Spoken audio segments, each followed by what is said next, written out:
જબલપુર ડેમની દુર્ઘટના બની ત્યારે દીકરો તેમની માને શું કહેશે કે માં મને ડર બહુ લાગે છે।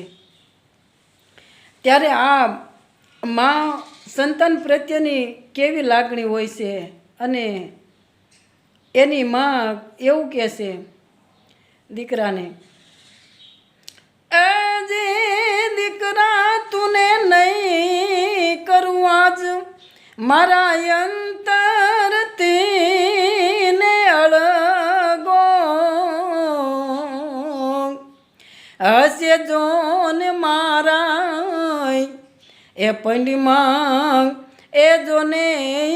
પ્રાણ એ નહીં આવા દઉં એ તુને ઉનિયાસ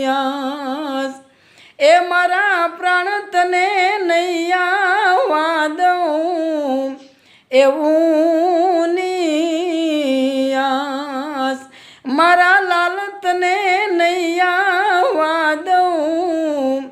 એવું